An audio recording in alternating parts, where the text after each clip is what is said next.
예전에 우리 고국에서 한참 유행하던 또 많은 분들이 즐겨보던 드라마 가운데 다모라고 하는 게 있더라고요. 제가 일부 예배 때는 주몽이라고 했다고 혼났어요. 근데 그 다모라고 합니다. 그 다모의 그 주인공이 한 대사가 많은 사람들에게 그렇게 유행처럼 번져간 대사가 하나 있어요. 아프냐? 나도 아프다. 이건데 그 대사가 그렇게 많은 사람들이 공감을 했다고 하는 거죠. 상대의 아픔을 내가 공감할 때 사람들의 마음에 감동을 주는 거죠. 그래서 뭐 아픈 사람이 많아서 그랬는지 우리 한국에서 고국에서 그런 유행어가 한때 크게 번진 적이 있습니다. 근데 아프냐 나도 아프다 이게요 괜한 말이 아니라고 하는 거예요.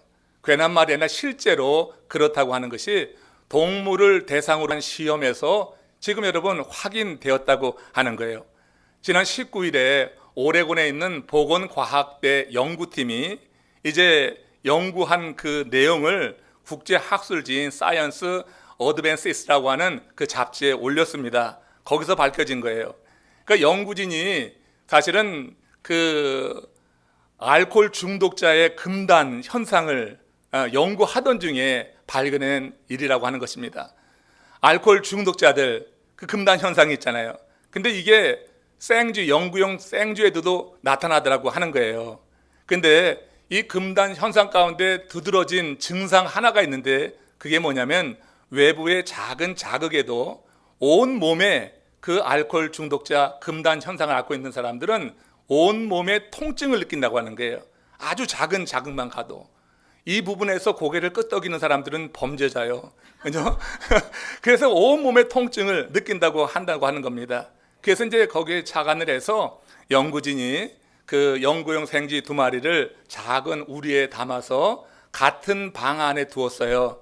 그리고 그 깃털 하나를 가지고 금단 현상을 겪고 있는 생쥐의 발가락을 살짝 자극했다는 거예요. 그러더니 생쥐가 벌쩍 뛰면서 아주 고통스러워 하더라고 하는 거죠. 그런데 이 실험이 계속 반복되자 지금 이 우리에 갇혀가지고 이 생쥐는 보지 못하는 한 마리 정상적인 생쥐가 통증을 느끼기 시작하더라는 얘기예요.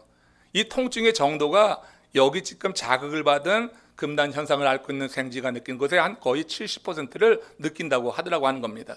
그러면서 그 연구진이 한 이야기나 그 이유가 무엇인가 했더니 그 몸에서 발생하는 통증을 유발하는 어떤 그런 것이 이제 후각을 통해서 전염되어서 그렇게 정상적인 생쥐가 통증을 앓고 있는 이 생쥐의 그 고통을 같이 느끼더라 하는 거예요. 그러면서 아프냐 나도 아프다 이 말이 맞는다고 하는 게 정말로 사랑하는 사람과 함께 있는데 사랑하는 대상이 깊게 통증을 느끼고 고통을 느끼면 그 사랑하는 사람의 마음에도 그런 고통이 임하더라 하는 것입니다. 제가 이 연구 결과 기사를 보면서 오늘 본문에 바울이 하는 말을 묵상하니까 그 말씀이 좀 더 깊어지는 것 같아요. 오늘 본문 로마서 12장 2절 말씀 한번 먼저 보시겠습니다. 같이 읽습니다. 너희는 이 세대를 본받지 말고 오직 마음을 새롭게 함으로 변화를 받아 하나님의 선하시고 기뻐하시고 온전하신 뜻이 무엇인지 분별하도록 하라. 바울은 지금 로마 교우들에게 뭐라고 말하고 있어요? 너희는 이 세대를 본받지 말라고 하는 거예요. 본받지 말라고 하는 것은 가까이 하지 말라고 하는 거예요. 왜 가까이 하지 말라고 할까요? 영향받기 때문에. 바울이 이 세대를 가까이에서 본받아 좋은 영향이 될 것 같으면 왜 본받지 말라고 했겠어요? 근데 이 세대를 가까이에서 본받게 될 때 그 영이 파멸되는 일이 있기 때문에 지금 바울은 경계하면서 너희는 이 세대를 본받지 말라 이렇게 지금 권면하고 있는 거란 말이에요. 그러면서 이 세대를 본받지 말고 대신 어떻게 해요? 하나님의 기뻐하시고 또 온전하시고 선하신 뜻이 무엇인가 분별하도록 하라고 하는 것이에요. 그러니까 이 바울이 말하고 있는 본받지 말라고 하는 것, 이 세대를 본받지 말라고 하는 그 의미를 좀 알아야 될 것 같아요.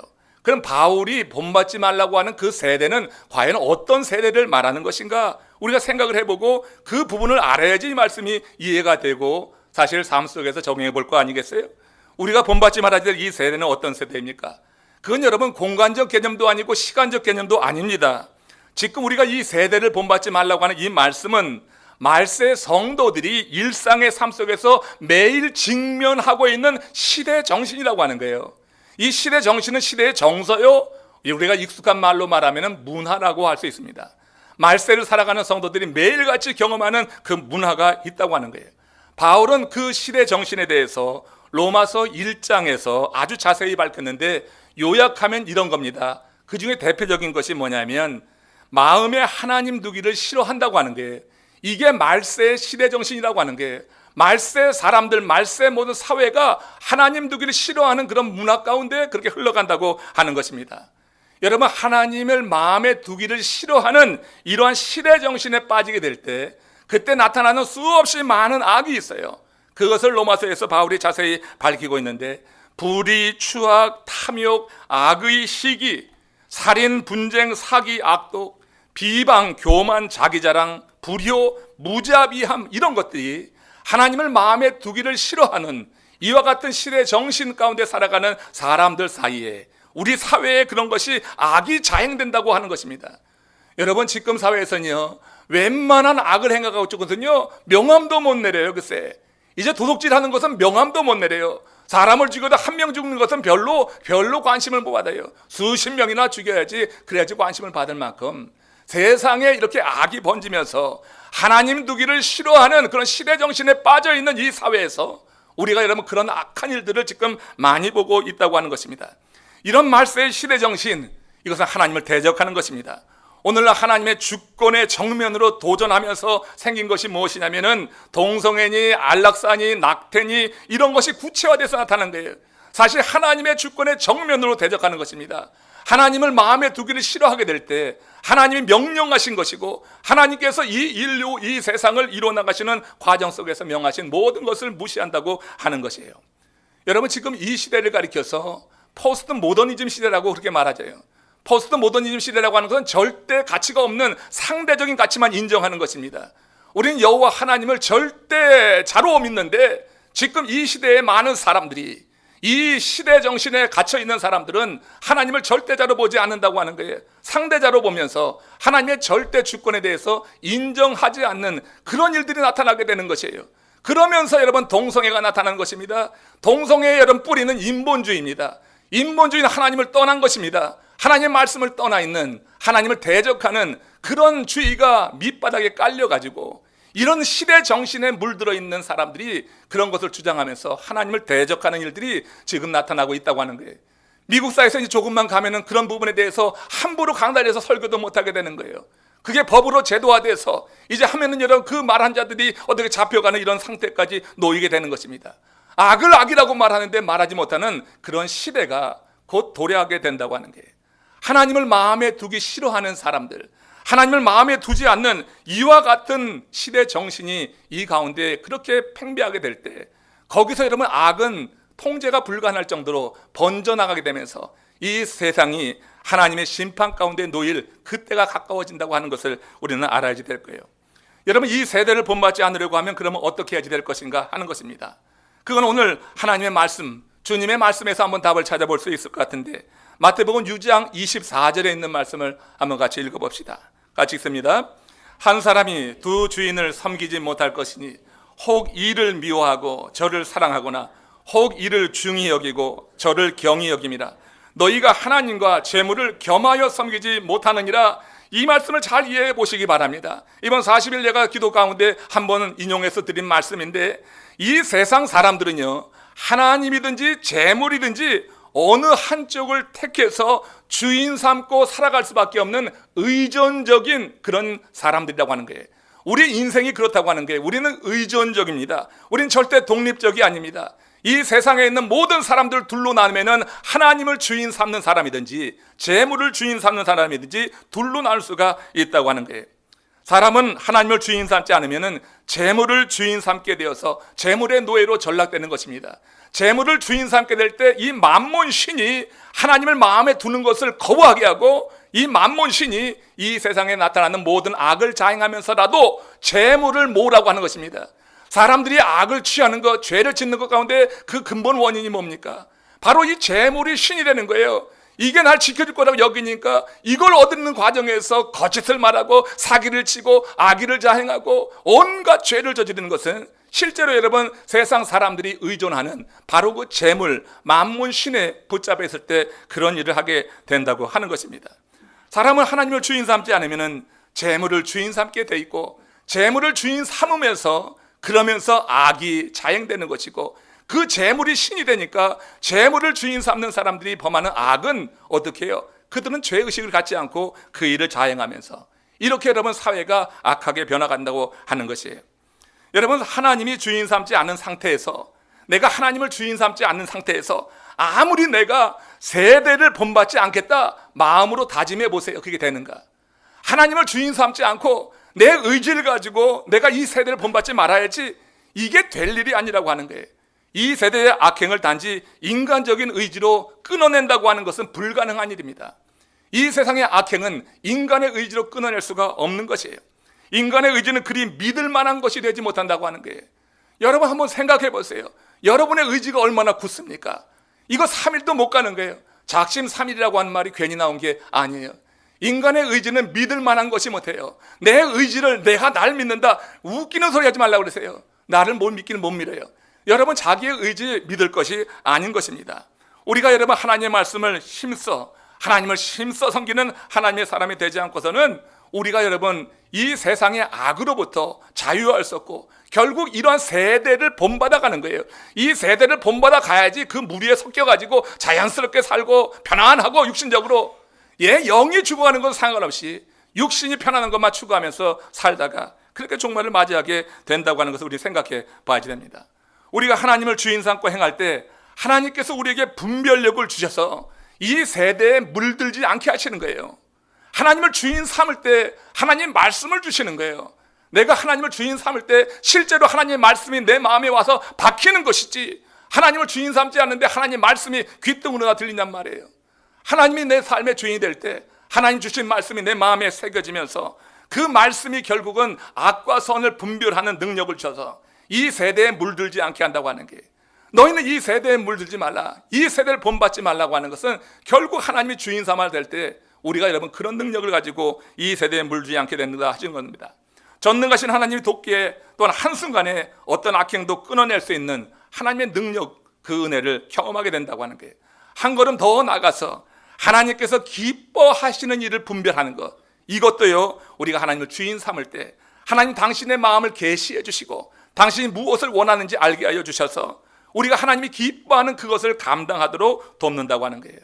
바울은 하나님이 기뻐하시는 것을 오늘 본문 12장 1절에서 이렇게 밝히고 있는데, 이거 여러분 수없이 듣는 말이지만 오늘 중요한 의미로 우리에게 전해지는 줄 알고 오늘 귀를 열어서 듣기를 주의 이름으로 축원합니다. 같이 이 말씀을 함께 읽겠습니다. 그러므로 형제들아, 내가 하나님의 모든 자비하심으로 너희를 권하노니 너희 몸을 하나님이 기뻐하시는 거룩한 산제물로 드리라. 이는 너희가 드릴 영적 예배니라. 우리 몸을 하나님이 기뻐하시는 산제물로 드려서 영적인 예배를 드리라. 이게 하나님께서 기뻐하시는 거예요. 하나님을 주인 삼고 살 때 하나님께서 기뻐하시는 것이 무엇인지 우리에게 일러주는데, 이 영적인 예배를 드리는 것이라고 하는 거예요. 우리는 지금 추수감사절 맞이 40일 새벽 부흥성에 3주차를 이제 맞이하게 됩니다.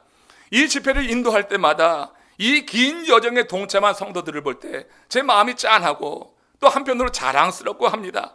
여러분, 마이애미 이 지역적인 상황을 볼 때 40일을 하루같이 해서 40일 이 부흥성에 참여한다고 하는 건 쉬운 일이 아닙니다. 여러분은 하나님이 기뻐하시는 거룩한 산제물로 자신을 드린 것이라고 저는 그렇게 믿고 싶습니다. 하나님께서 기뻐하시는 영적인 예배를 드리려고 이 새벽을 깨우는 것이 아니냐. 물론 여러 사정이 있어서 못 하시는 분들 스스로 여러분 자책하지 마시고, 다 사정이 있는 것이니까, 입장이 있는 것이니까, 그러나 여러분 함께 참여하는 분들 함께 이 의미를 갖추기 위해서 이런 말을 드리는 거니까 그렇게 들으시면 될 것 같아요. 하나님은 물론 온 세상에 편지해 계시는 것이에요. 무소부재하신 하나님이기 때문에 어디서나 기도할 수 있는 것입니다. 어디서나. 그러나 매년 특별한 기간을 정해서 성전에 함께 모여들어서 말씀과 기도로 집중적으로 한번 훈련받아보고 그 말씀과 기도 안에 거한다고 하는 것은 특별한 의미가 있는 거예요. 교회 리더들은 이런 부분에 대해서 생각하셔야 돼요. 이런 부분에 대해서 내가 먼저 이끌고 나갈 때 하나님께서 세운 그 리더로서의 역할을 잘한다고 볼 수가 있는 것입니다. 제가 추수감사절 특별성회를 처음 구성했을 때 하나님이 주신 생각이 있었습니다. 이 생각이 있어서 계속하는 거예요.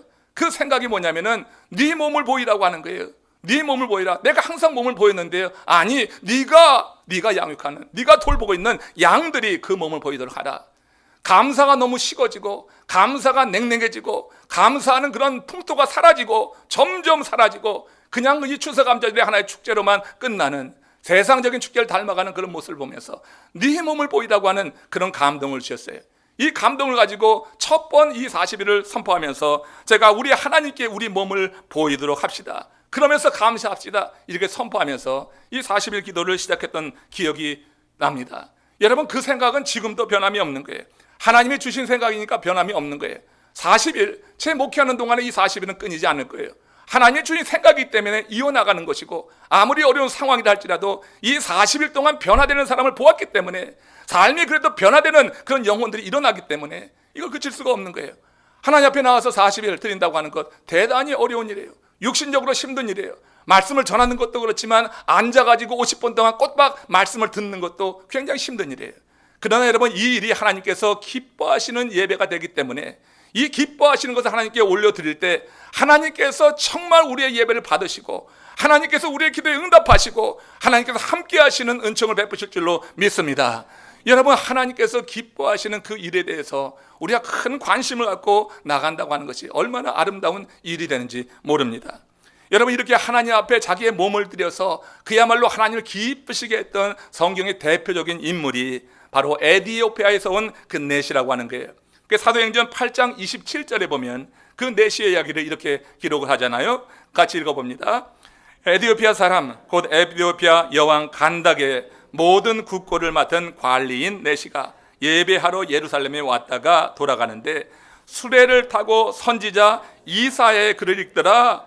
여기 이 사람 에티오피아 장관, 재무장관격에 해당되는 큰 권세가 있는 사람인데 그가 예루살렘에 예배하러 왔다가, 이 말이 있어요.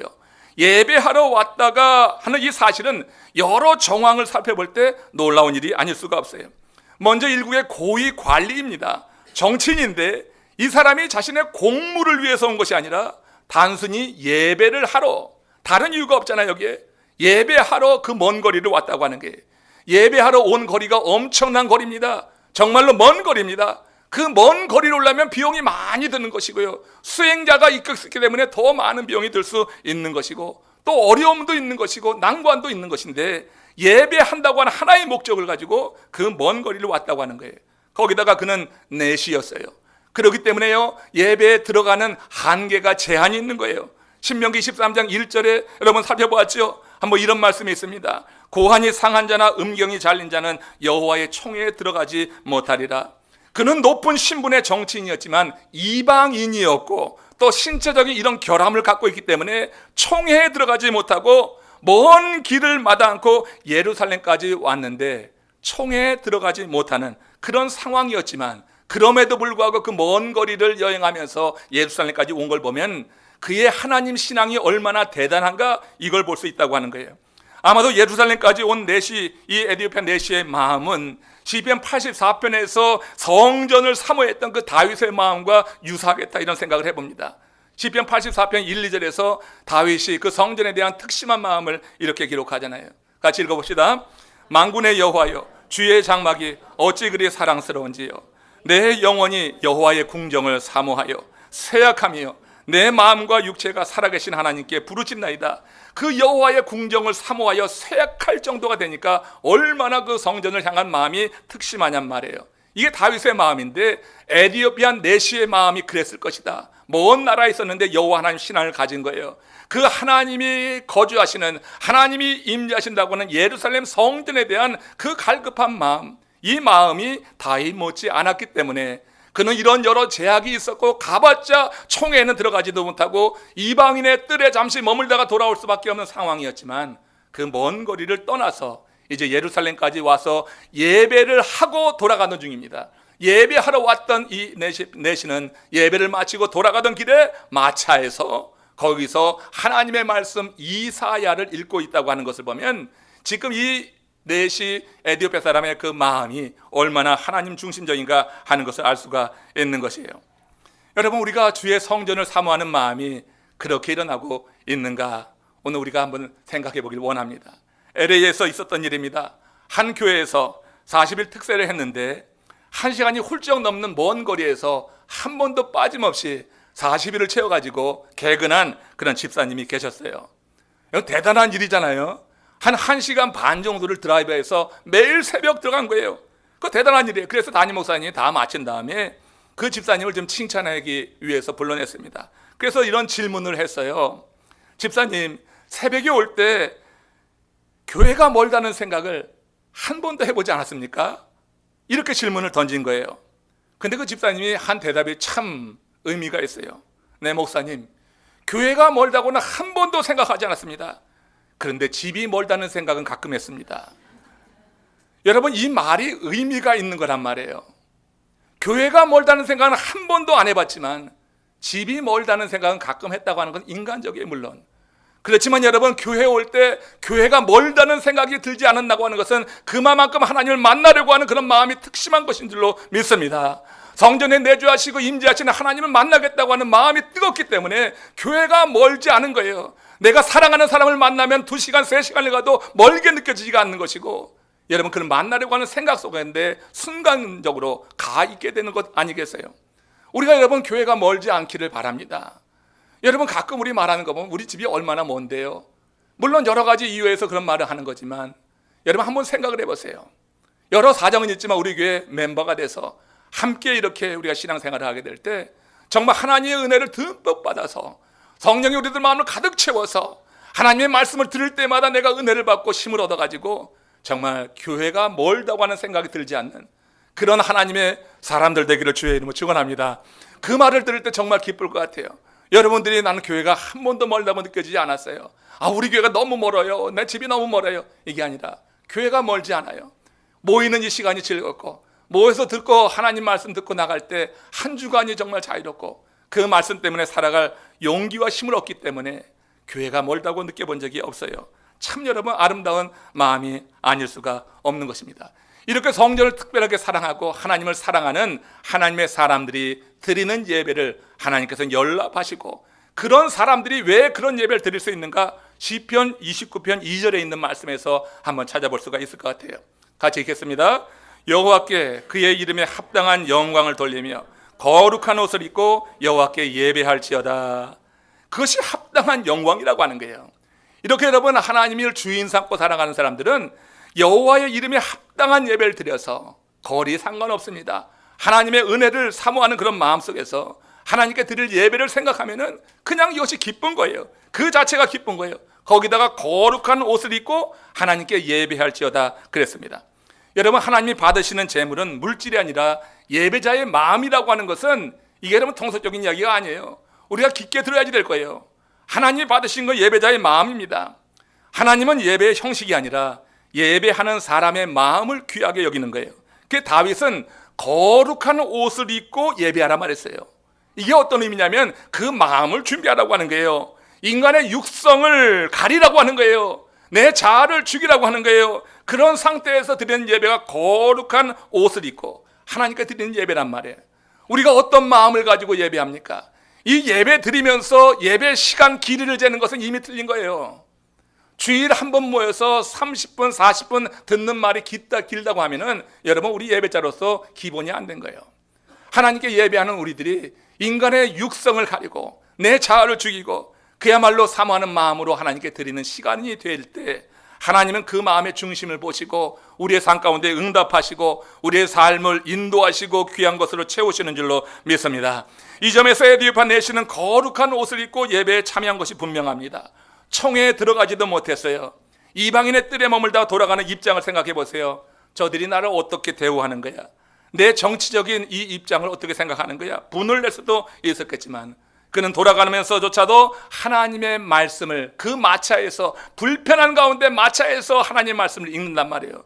여러분 마차를 타고 가면서 성경을 읽는다고 하는 것은 눈이 여러분 어지러울 것 아니에요. 근데 마차를 타고 가면서 성경을 읽는 것을 보니까 그는 분명히 거룩한 옷을 입고 이방인의 뜰에서 그저 성전에 있는 그 자체가 좋아서 육성은 가리고 하나님을 예배했다고 하는 증거로 볼 수 있다고 믿습니다.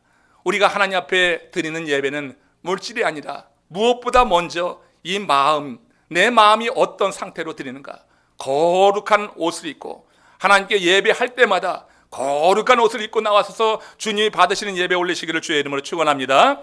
그 예배는 오직 하나님이 영광 받으시는 것이고 내 관심이 하나님께만 가 있다고 하는 것을 의미하는 거예요. 베르사유 궁전을 건축한 프랑스 루이 14세 재임 때 이런 일화가 있었습니다. 하루는 이 루이가 궁중 예배에 참여하기 위해서 성전에 갔는데 설교가인 페넬론이라고 하는 설교가 몇 명만 앉아 있는 거예요. 루이 14세가 의아해하면서 물었습니다. 오늘은 왜 이렇게 사람이 없는가? 그때 이 설교가가 대답을 합니다. 황제께서 예배에 참석하지 못한다고 하는 광고가 나가서 그런가 봅니다. 아니, 내가 왜 예배에 참여하지 않는다고 그런 광고를 냈는가?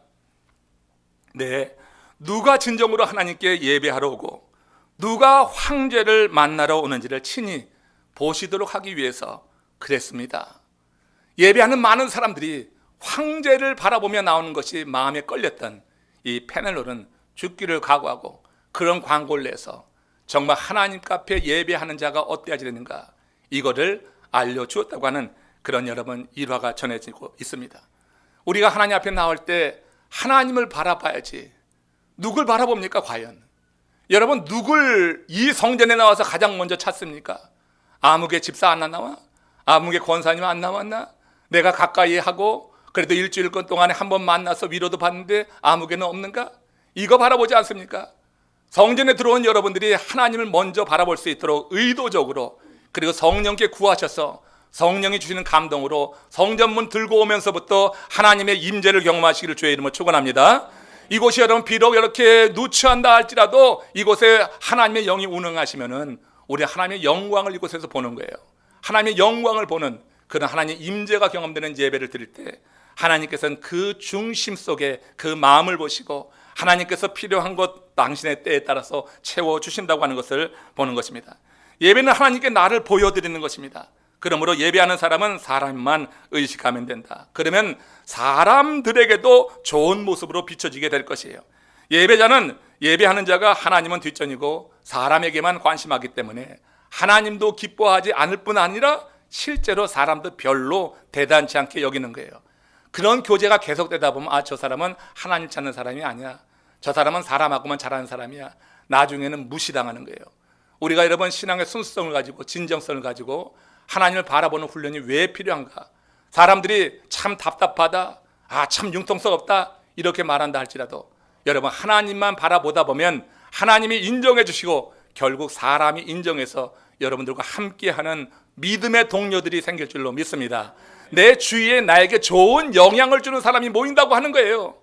이 세대를 본받지 않은 사람들이 모인다고 하는 거예요. 하나님을 바라보는 사람에게, 하나님 말씀을 사모하는 사람들에게 이 세대를 본받지 않는 사람들을 하나님께서 묶어주셔서 그래서 함께 하나님의 일에 쓰임 받도록 행하신다고 하는 것입니다.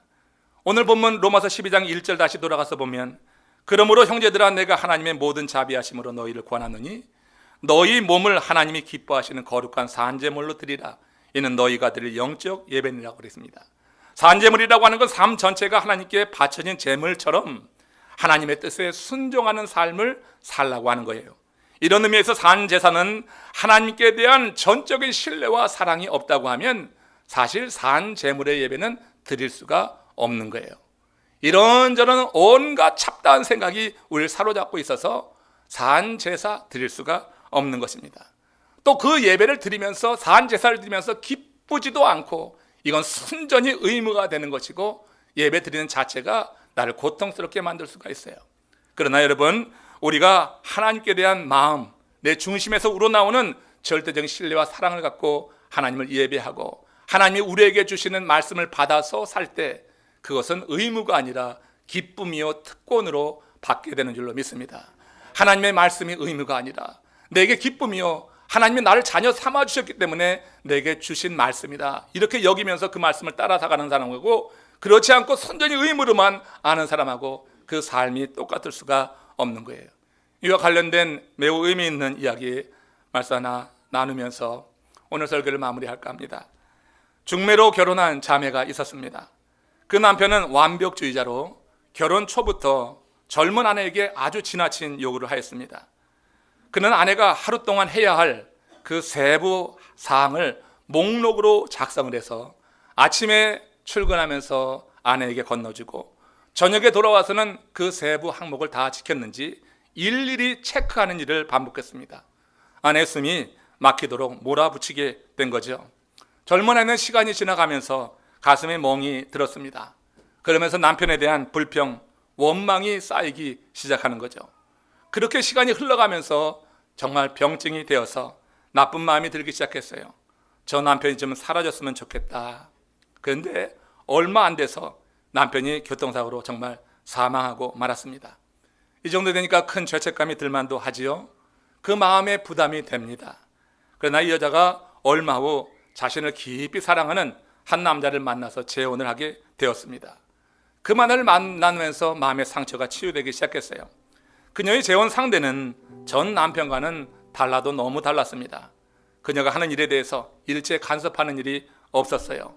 재량권을 주고 그렇게 믿어주었습니다. 그러나 어느 날 이 여자가 자신의 옷을 정리하다가 언젠가 그 전 남편이 준 그 목록을 하나 발견한 거예요. 아침에 나가면서 저녁까지 해놓으라고 하는 그런 세부사항 그 목록을 발견했습니다. 그리고 그 목록을 꺼내서 읽는 순간에 이 여자가 깜짝 놀란 거예요. 여자는 전 남편이 지시했던 요구사항을 재혼한 지금 아주 행복하게 기쁘게 하나도 빠짐없이 그대로 다 지키고 있었다고 하는 것입니다. 이전에도 했던 일인데 지금 기쁘게 감사함으로 그 일을 행하고 있더라고 한 거예요. 여러분, 제가 이 간증을 들으면서 그런 생각을 해봅니다. 여러분들 들으면서 생각했지만 우리가 상대를 진심으로 사랑하면 그 말을 즐겨 듣는다고 하는 거예요. 상대를 진심으로 사랑한다고 하면 아프냐? 나도 아프다. 이 말이 진실로 느껴진다고 하는 거예요. 상대의 통증이 아픔이 내게 그대로 느껴지고 상대의 아픔과 상대의 기쁨이 그대로 내게 전해질 수 있다고 하는 것입니다. 상대를 사랑하면 그렇게 그의 말을 듣는 것을 즐겨하는 거예요. 그러나 사랑하지 않으면 어떤 말을 하든지 아무리 좋은 말을 하든지 별것도 아닌데 화가 나고 짜증이 나고 그 말을 듣기 싫어하는 것입니다. 일하면서 기쁨이 없는 것입니다. 의무로 하고 억지로 하니까 어떤 열매도 없는 것입니다. 여러분, 같은 맥락에서 우리가 하나님을 생각해 봅니다. 여러분, 하나님을 사랑하십니까? 하나님을 진정으로 사랑하십니까? 하나님의 구원에 대해서 감동이 있습니까? 하나님이 나를 정말 구원해 주셨다고 하는 그 감동이 있는가? 그 감동으로 인하여서 나는 하나님을 사랑하고 있는가? 이런 부분에 대해서 어떻게 생각하세요? 하나님 말씀을 준행하는 것이 정말 기쁩니까? 여러분, 억지로 하지는 않습니까? 우리가 주님 앞에 나와서 드리는 이 40일이 여러분들의 기쁨이 되십니까? 하나님을 만나는 그 시간이 기다려져서 교회가 멀지 않다. 하나님을 만나러 오는 그 시간에 기대하는 마음으로 귀를 열어서 주의 말씀을 듣습니까? 그때 하나님과의 관계가 바로 정립이 되는 것입니다. 그때 하나님의 주권이 인정되는 것이고 우리는 주님과 함께하는 인생을 영위할 수 있다고 하는 거예요. 그때 주님께서 약속하신 이 말씀이 우리들 삶 가운데 이루어지게 될 거예요. 예레미야서 7장 23절에 너희는 내 목소리를 들으라. 그리하면 나는 너희의 하나님이 되겠고 너희는 내 백성이 되리라. 너희는 내가 명령한 모든 길을 걸어가라. 그리하면 복을 받으리라. 우리 주님께서 하신 이 말씀이 우리의 삶 가운데 경험되는 것은 우리 하나님을 주인 삼고 하나님이 나에게 이미 큰 사랑을 베푸셨는데 나를 사랑하셔서 독생자를 보내주신 그 사랑을 먼저 시행하셨는데 이제 내가 과연 주님을 위해서 어떤 사랑을 드릴 수 있을까? 내 시간을 드릴 수 있을까? 내 물질을 드릴 수 있을까? 우리가 하나님을 사랑한다고 하면 사랑의 증거로서 이런 일들이 우리 삶 가운데 나타나야 될 줄로 믿습니다. 하나님을 가까이 하면 그 목소리를 듣습니다. 그 목소리를 듣는 사람은 세상을 본받지 않습니다. 이 세대를 본받는 것은 그 목소리를 듣지 않기 때문에 그런 거예요. 그 목소리를 듣고선 세상을 본받을 수가 없는 거죠. 이 세대는 죄고 하나님의 말씀은 의인데 하나님의 말씀 의를 들은 사람이 어떻게 죄를 닮아가겠어요? 그 목소리를 듣는 사람은 이 세상을 본받을 수가 없는 거예요. 이 세상을 본받았다고 하면 이미 그 목소리를 내가 거부하고 있다고 하는 그런 증거가 될 것입니다. 하나님은 그 목소리를 즐겨 듣는 사람에게 당신의 뜻을 계시해 주셔서 분별력을 갖게 하심으로 인해서 악이 무엇이고 또 의가 무엇인지 알게 하시고 진리와 비진리에 대해서 알게 하시고 세상의 모든 사상과 하나님의 영원하신 말씀을 구분하는 은혜를 더해 주신다고 하는 거예요. 그래서 우리는 평생 하나님이 기뻐하시는 영적인 예배를 그때 가서 드릴 수가 있는 거예요. 내가 알을 때 자원하는 마음에서 산재물이 되는 거예요. 하나님이 나를 살리기 위해서 이 말씀을 주셨다고 하는 것이 경험될 때 우리는 스스로 내려놓는 거예요.